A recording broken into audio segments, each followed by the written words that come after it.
শুরু করতেছি মহান সৃষ্টিকর্তার নামে, যিনি পরম করুণাময় এবং অত্যন্ত দয়ালু।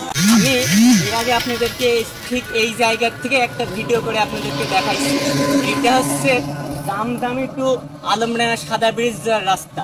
এই দেখেন একটা গাছ, আমি এর আগের ভিডিও দেখাইছি যে গাছটি কিভাবে পড়ে গিয়েছে, আর এই ভিডিও আমি দেখাইতে চাচ্ছি যে দেখেন ক্যামেরার কি পাওয়ার, এই পাওয়ার অফ ক্যামেরা।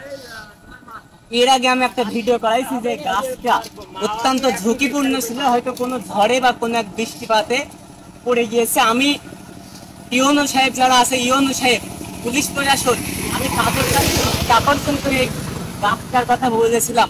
হয়তো আমার ভিডিও ঠিক তাদের জায়গা মতো পৌঁছিয়েছে, তাদের গাছটা ঠিকই করেছে, কিন্তু এর মাঝখান দিকে দেখেন রাস্তা কিন্তু সেই যেমন তেমনই থেকে গিয়েছে।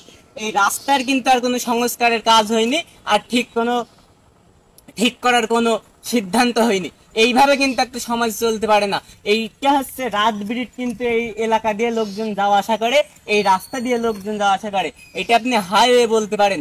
ঠিক এর আগের ভিডিও আমি আপনাদেরকে এই জায়গা থেকে দেখাইছি, কিন্তু এই গাছের টেকাই বা গেল কোথায়? এই আমি বিশ্বাস করি, আমাকে একজন কমেন্টও করেছিল যে গাছের টাকা দিয়ে কিন্তু রাস্তা সংস্কার করা যায়, কিন্তু গাছ ঠিকই সরে গিয়েছে জায়গা থেকে, শুধুমাত্র রাস্তার কিন্তু কোনো কাজ হয়নি। দেখেন এই জায়গায় কিন্তু গুড়ি পড়ে আছে, কিন্তু কোনো কাজ হয়নি। এই এলাকা দিয়ে এটা কিন্তু আমি বলতে পারি যে ওয়ান লাইনের লেন্থ, এই জায়গায় অর্ধেক রাস্তা কিন্তু ভাঙা। যখন আরেকটা গাড়ি আসে তখন কিন্তু ওই গাড়িটাকে স্লো দেওয়া লাগে। তাহলে আপনি চিন্তা করেন যে রাত বিরেট কিন্তু কি অবস্থা হইতে পারে। আমি হয়তো, আপনারা হয়তো বলবেন যে হয়তো কাজ করবে, এখনো হয়তো সিদ্ধান্ত হয়নি, কিন্তু আমি বলবো যে হ্যাঁ কাজ করবে, ঠিক আছে, মানুষের ব্যস্ততা থাকতেই পারে। আপনারা তো ইউনো সাহেব, পুলিশ প্রশাসন, আরো তো তারা বড় বড় পর্যায়ে, আমার ছেলে ব্যস্ত লোক, তা আপনারা তো এই জায়গায় একটা লাল নিশানা তো দিয়ে যেতে পারেন।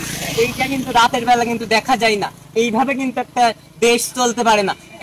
আপনি হয়তো এতটুকু অসচেতনই হতে পারে আমার আপনার কিন্তু মৃত্যুর কারণ।